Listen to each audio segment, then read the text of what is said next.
Hi, this is Matt with AppliancePartsPros.com. In this video, we're going to show you how to troubleshoot the top 5 reasons why your gas range has a gas smell.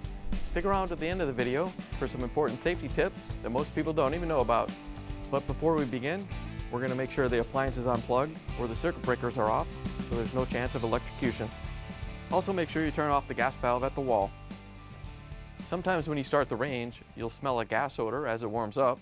This is normal and goes away. But anytime you smell excessive gas, you should immediately turn off the power at the circuit breaker, shut off the gas supply, don't use any electrical switches, put out any open flames, and ventilate the area. In this video, you'll have to work on the range with the gas on in order to test for leaks. If you're not comfortable doing that, please call a technician. The first thing we're going to check is the oven igniter. It lights the gas in the oven. The most common type of oven igniter is the glow bar type with either a round or square body. It has a ceramic body with an element that glows hot to ignite the gas. They usually have a cage to protect the element as it's very fragile and breaks easily. They're usually mounted on the bake or broil oven burners. If your gas range has a gas smell while trying to start the oven, the igniter could be going bad. To get to the igniter, you'll have to open the oven door, remove the racks, the oven bottom, and the flame spreader. You'll first want to look at the igniter to make sure it hasn't come loose and it's mounted properly. If it isn't, it may not ignite the gas. When an igniter starts to get old, it won't glow as bright. There's a short period, as it's getting older, when the igniter may still be sending a little power to the oven safety valve. When this happens, the safety valve may open just a little and let some gas seep out, but there isn't enough pressure to push the gas up to the oven burner. This may cause delayed ignition, or it may not light at all. If you aren't sure, you can test how many amps it's drawing with a multimeter that has a clamp-on amp meter. Make sure it's set to amps. There are a few different designs of igniters that are rated at different amps.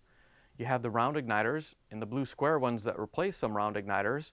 They're used with oven safety valves that are rated at 2.5 to 3 amps. Then you have the regular square igniters that are used with valves rated at 3.3 to 3.6 amps. You can see the amp rating on the oven safety valve itself. So temporarily turn the power back on, but leave the gas off. Then clamp the amp meter around one of the wires from the igniter and turn the oven on. If the igniter isn't drawing enough amps, it'll have to be replaced.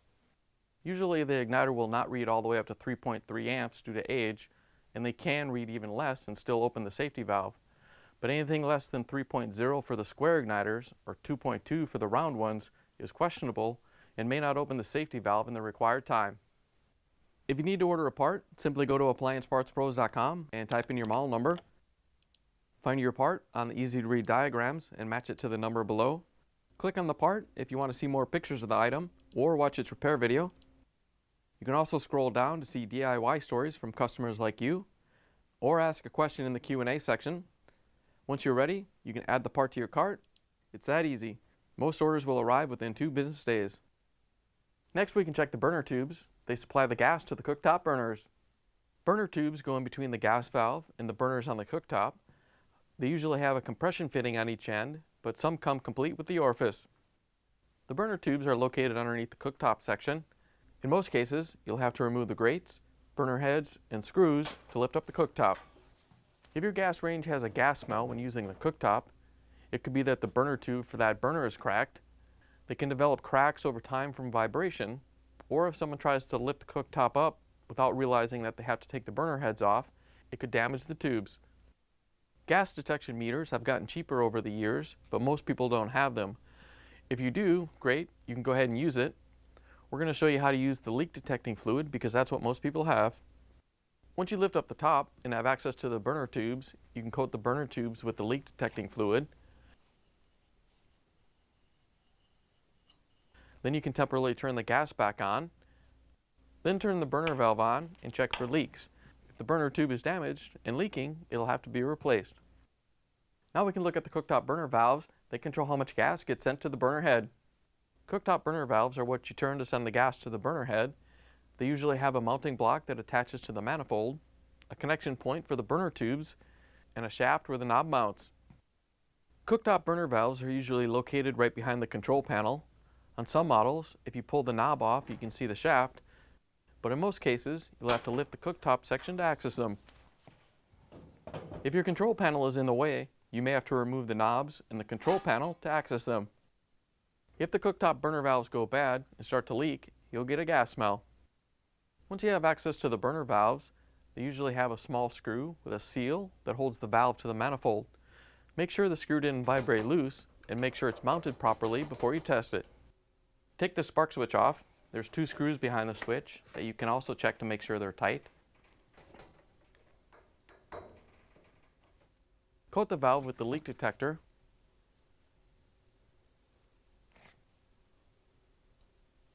And temporarily turn the gas back on. If you don't see any bubbles right away, turn the valve on and off a few times to see if it leaks during operation. If the valve is leaking, it'll have to be replaced. Next, we can check the gas pressure regulator. It reduces and regulates the incoming gas pressure so the range will operate properly. Gas pressure regulators have a small square body with a gas inlet and outlet. Some of the newer ones have a shutoff built into them. Inside is a diaphragm and spring which regulate the pressure. They're usually located down by the safety valve inside the oven or on the back of the range. If your gas range has a gas smell, it could be that the gas pressure regulator has started to leak. Once you have access to the regulator, coat it with the leak detecting fluid.